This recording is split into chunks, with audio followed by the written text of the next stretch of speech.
แมนจุดเขาขึ้นทางขางเนาะพี่น้องเนาะเขาจะมาเลาะชมด้านในกันเนาะเป็นปราสาทหินแบบนี้เนาะ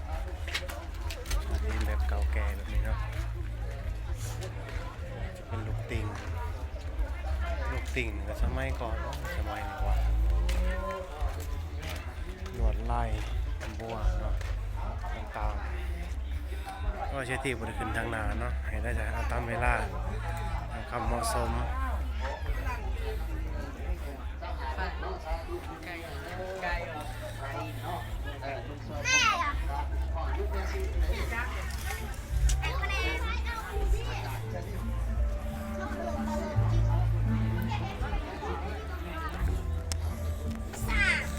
ทางในสิประมาณนี้เนาะพี่น้องเนาะ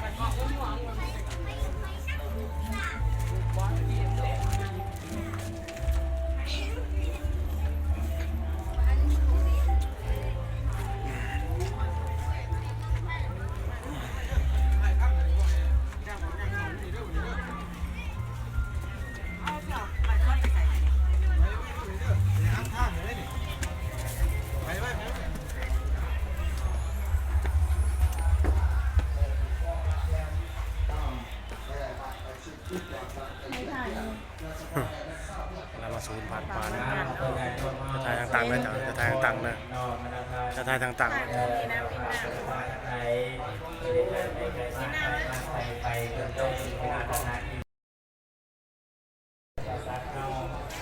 นี่ก็คือว่าด้านในหรือด้านนอกเนาะมันเป็นแบบขายคือห้องเนาะพื้นจะเป็นแบบนี้นะพื้นเนาะยังไม่ไหวในขีดละสมัยก่อนจักแล้วแต่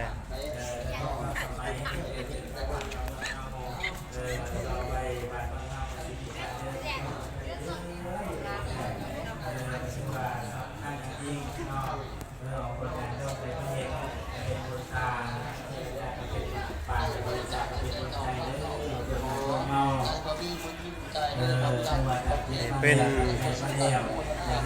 ทางคณะสงฆ์เราเป็นนะครับเรียนไปได้แน่นอกจากวันที่10ครบแล้วอันนี้แมนด่านเทิงนะพี่น้องเนาะคือซีแมนเป็นบอลที่ว่าคนสมัยตะกี้เอาหินเนาะมาสร้างเป็นปราสาทนี้คิดว่าได้ตามสันนิษฐานเนาะมาสร้างแบบนี้เนาะจากตำนานนะกับบริหูรายละเอียดออกตำนานเราปากสู่ปากเนาะถ้าใครอยากรู้ความละเอียดก็สามารถเสิร์ชเข้าได้ประวัติวัดผู้จำปาสักเนาะหรือว่าปราสาทหินนะพี่น้องเนาะ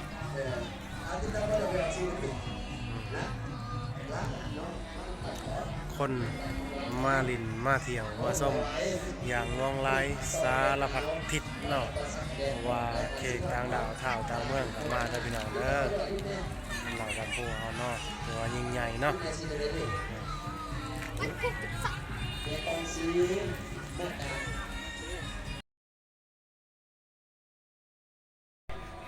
เอามาเลาะส้มดูพี่น้องเนาะจุดนี้ก่อนเนาะเขาเรียกมันจะเป็นเดินเพียงนอนตัวนี้อาจจะเป็นเดิน การประลองมาจาก เนาะว่าบ่จะเป็นแบบนี้นะพี่น้องเนาะ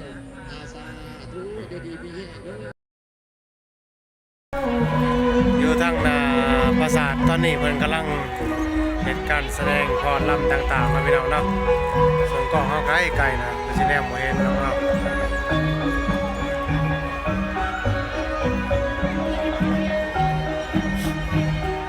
คนเขาส้มอย่างลองลายพายมากเนาะเป็นสุดเนาะก่อนเนาะเป็นชุดเป็นระเบียบ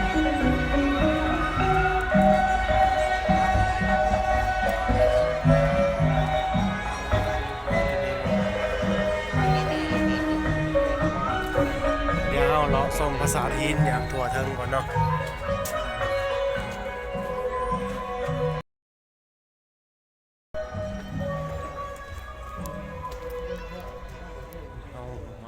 ส้มหอมเนาะ คือในสมัยก่อนเขาเอามายังตัดหินเนาะแต่ว่ามันเป็นประเภทหินแบบว่าหินคล้ายๆคือหินแบบหินแห่เนาะมันจะบ่แม่นหินแบบนั้นหินแบบหินเป็นปองเป็นปอกเนาะหินแบบหินแห่หรือมันมีเนี่ยผสมเนาะเนาะกับโอ้ว่ากันเนาะจบสมัยหิน โอ้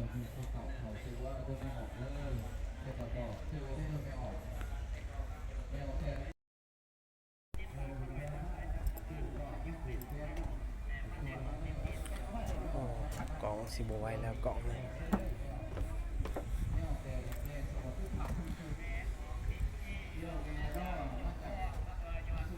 กล่องสิบไว้แล้วกล่อง ได้แต่ส้มเนาะพี่น้องเนาะผมบอกว่าเสียอธิบายอย่างไรเนาะก็งดงามเนาะเป็นภาษาที่นั้นเก่าแก่แบบเป็นเอกลักษณ์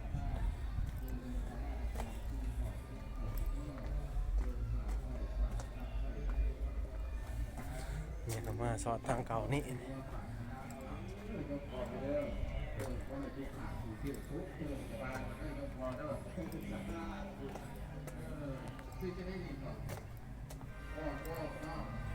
เฮ็ดยังบ่ล่ะ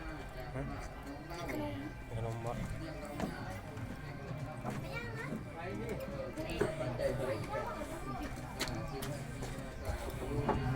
รีหอมลังนี่เนาะสอนสุดวัดเก่า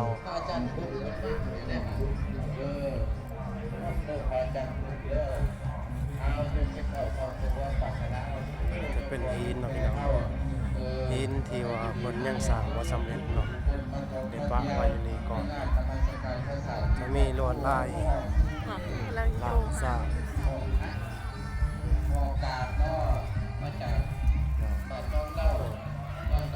ตึกซีเมนต์ลวดลายยังสมัยเลยเนาะ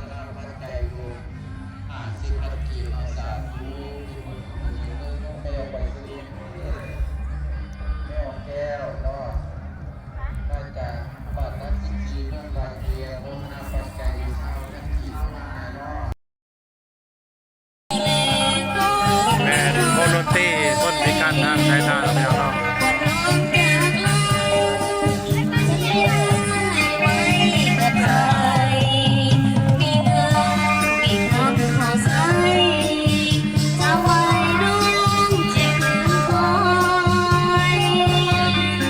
ใจบุญอีกใจบุญอีก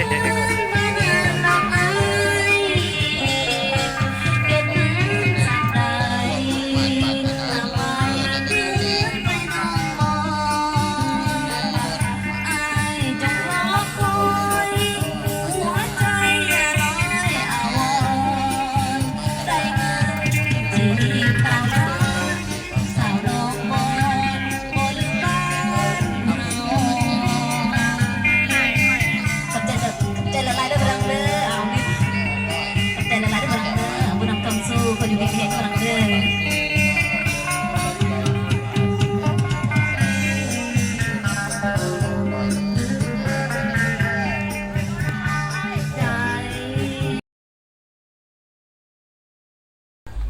นี่เป็นจุดบูชาเนาะพี่น้องเนาะคนก็ตามมาขอพรนำจากไฟบูเนาะพี่น้องจากคนซื้อในตามตำนานเลยนี่แมนผู้สร้างในสมัยตะกี้นั่นเนาะพี่น้องเนาะว่ากันซะเป็นผู้ปกครองเมืองเก่าตะกี้พี่น้องกษัตริย์ในสมัยนั้นแล้วเนาะเป็นอุปัตตะกิแมนเจ้ายังละคนกำลังมาขอพรอยู่นี่เนาะเพื่อให้ได้ตามความมุ่งหวังปรารถนาถึงว่ามันสิเป็นเรื่องที่ว่าก็นะครับแล้วแต่นอกบางคนว่าเอ้ยขอเพื่อความสบายใจเราพี่น้องเนาะถ้าได้ขอได้ก็ถือว่าเป็นบุญเป็นกุศลเนาะที่เราได้สร้างนำทำบุญมาตั้งแต่สมัยก่อนได้ขอได้ขอไปเรื่อยๆเราพี่น้องเนาะจนได้คนละอย่างนั้นซะ ก็ ก็บ่ได้ศึกษาประวัติเพิ่นว่าแม่นเก่าจังเนาะที่ว่าตัวเพลงบุญเกิดเพิ่นก็ได้ห้องนี่เนาะพี่น้องเนาะห้องเกี่ยวกับประวัติวัดภูเฮานี่แหละเนาะสามารถไปฟังได้เนาะหรือไปอ่านตามไปอ่านตามประวัติวัดภูก็ได้เนาะพี่น้องเนาะมันจะอธิบายละเอียดในความเป็นมาของปราสาทหินแห่งนี้เนาะเอาพอได้มอดก็ต้องถือว่าเป็นบุญเป็นกุศลเฮาได้สร้างหรือว่าในสมัยก่อนเฮาอาจจะเป็นผู้หนึงมาจับก้อนหินมันนี่ก็มีแน่เนาะ ว่าบ่ได้เนาะจังบุญหอนจอดเทิงได้มาเที่ยวมาส้มเด้มาส้มสีมือตัวเองแล้ววะเนาะว่าบ่สร้างเด้ในสมัยก่อนเพราะเฮาคนเกิดมายารุ่นเว้าต่างพุทธศาสนาเฮาก็บ่สามารถจื้ออดีตได้เนาะในตั้งแต่ศาสตร์อดีตศาสตรกาลเนาะแต่สมัยก่อนก็ว่ากันไปเนาะนี่แม่นทางขึ้นสู่ขันเทิงแท็กซี่แมนเนี่ยเราไปชมเหมือนกันเนาะแล้วเฮาย่างขึ้นมานี่ก็ลายขันลายตอนแล้วเนาะ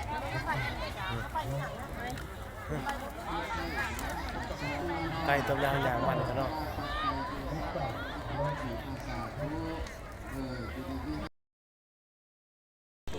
อันนี้เฮาขึ้นมาหอดโซนเทิงกันนะพี่น้องเนาะยังบ่เทิงสุดเถื่อเป็นทางขึ้นเนาะเป็นหินเก่าแก่ที่มันตัดสมัยตะกี้แต่คนใส่ยังตัดเนาะผู้ใดหูสันนิษฐานสามารถคอมเมนต์ได้เนาะอันนี้ก็สันนิษฐานโบราณกันในสมัยตะกี้เนาะก็สิแม่นซิวแล้วว่าเนาะซิวตอกหินตอกพวกเนาะแต่สมัยนี้ก็ยังเห็นอยู่เขาใส่ระบบซิวตอกหินเนาะ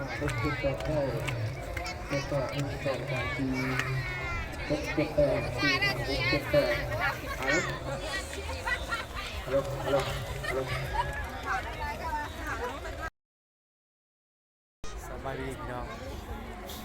มาหอดขันที่1 2 3ขันที่4แบบจักหน่อยเนาะประมาณนี้เนาะหอดขันที่4ที่เรียบร้อยแล้วเนาะดอกกับป่าเนาะแล้วกำลังจะถึงขันเลยเนาะขันได้ลงมาหอดขันสูงตัวเลยแบบเนาะเป็นขันเลยนะพี่น้องเนาะสร้างในสมัยตะกี้เป็นภาษาที่เนาะแต่ยังบ่ทันแล้วแกะสลักแกะยังเอาแม่เนาะ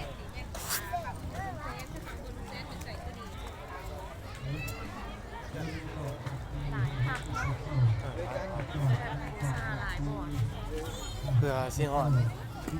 เพื่อจีฮอตเพิ่ม แล้ว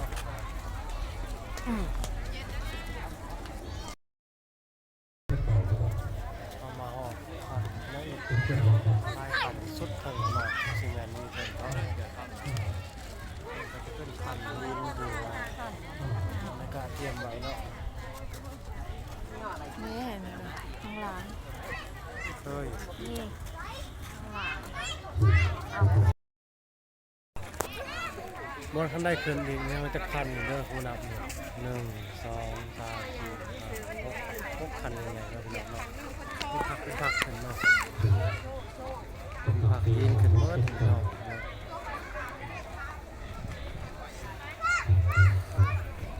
เดี๋ยวเอามาตะลุยว่าขั้นได้เป็น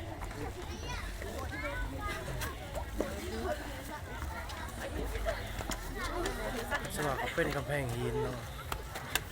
ตาดคาเซิร์ฟกับซีเมนต์มาจากเนาะเพื่อช้อนเทิงของเขาแห้งเลยบอกโซนคาเซิร์ฟมาบุกในสมัยก่อนนะคิดว่าได้ใช่บอลบุษซีเมนต์ได้ง่ายๆเอาเนาะ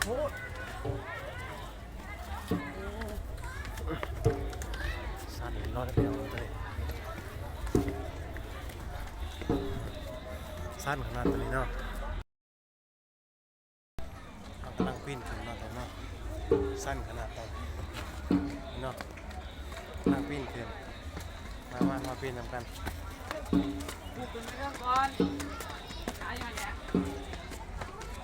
เ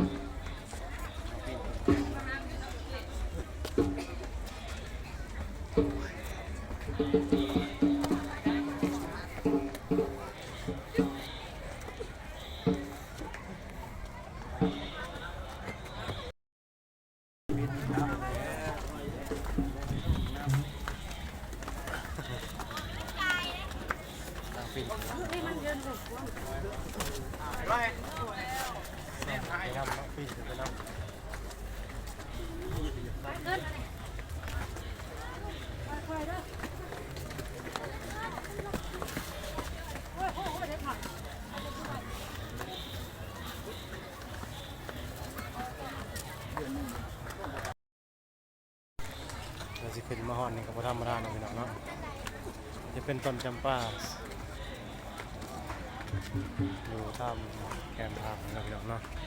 จำปาหลายร้อยปีนะใส่เด้นางเอกคอยขึ้นเทิงนะวะต้นนั้นเทิงเลยผมเนาะเนี่ยเอามันเนาะปีนเจน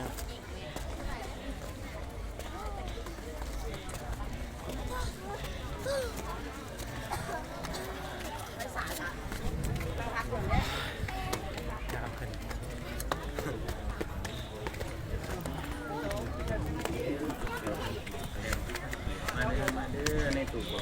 มีเป็นซ่าเป็นนุ่มเป็นยังแบบนี้เป็นไปเด้อมาเด้อมา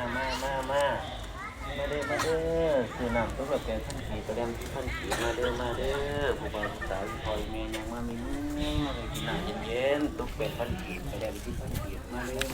ในตู้ก็มีเป็นนุ่มเป็นยัง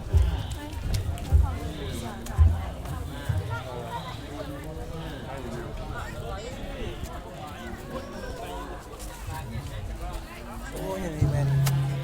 คือซีเมนซิมเนาะมาสิว่าก็ได้เรื่องสุดคือซีเมนซิม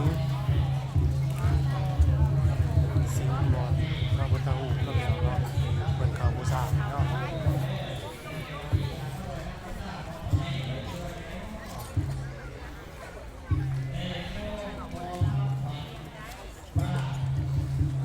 เรื่องสุดเลย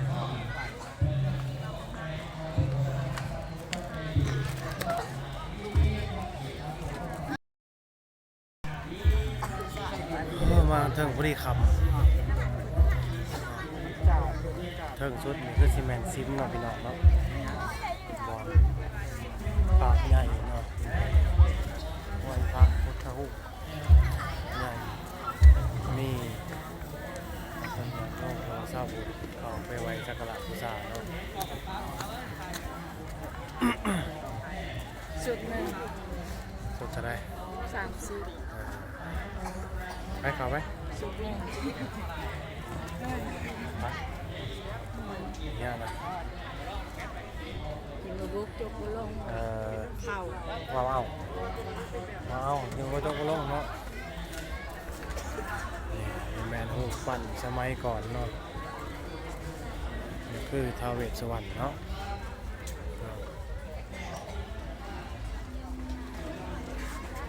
เดี๋ยวเรามาเข้าในกันเลยเนาะพี่น้องเนาะโอ้สิปั่นเลย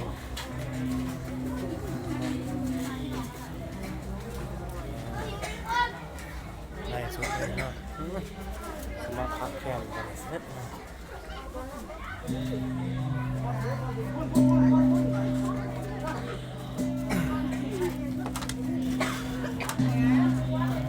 มาดิ ไว้ ใจอยู่ใส่ไม่ให้ออกมา เราไปถ่าย ในระบบกระหูใหญ่นะพี่น้องพี่น้อง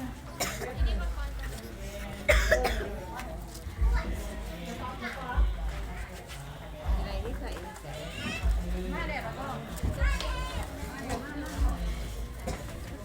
ลายไปหมากบูชาขอพรนำคุณธรรมสงฆ์เนาะก็คือพระพุทธรูปที่ปฏิสังขรณ์อยู่ในวัดนี้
ตอนนี้เฮาก็ได้ออกมาจาก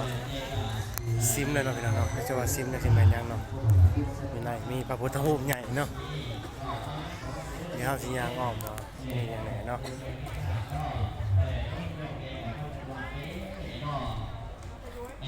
โอ้เหมือนมาแล้วเนาะยังเห็นอยู่ว่าพี่น้องโอ้เพื่อขึ้นมาถึงพอดีมืด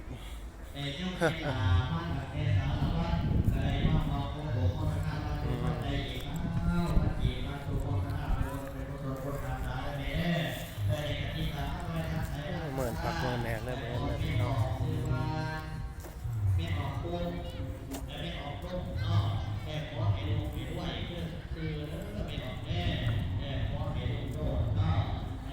มีเทิงกันไปเลยเนาะ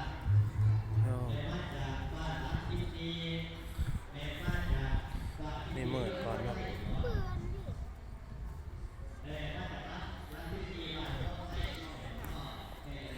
นี่เหมือนก่อนนะครับเนาะมาทางหล่างจะมีถาดเนาะถาดเก่าแก่เนี่ยนี่กันนะเป็นถาดหญ้าถาดหญ้าเพียงแหละสมัยตะกี้เนาะกะเบิ่งได้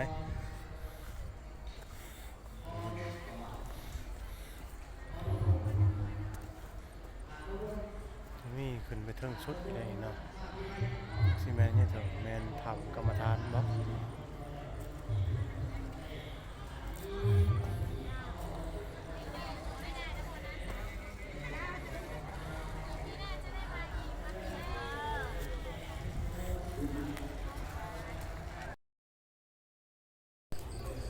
จะเป็นธรรมนะพี่น้องเนาะธรรมพระซิแมนพระกรรมฐานเป็นมาแล้วเนาะจำศีลอย่างนี้นะครับเนาะจะเป็น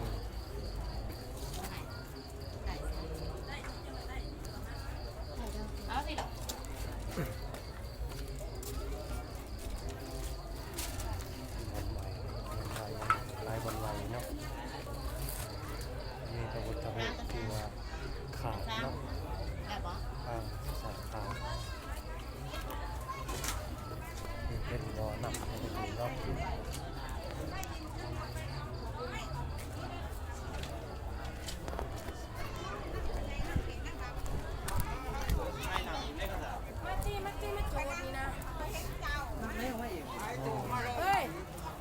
น้ำอมฤตอย่างนี้นะอมฤตเด้อโซนน้ำอมฤตของเรา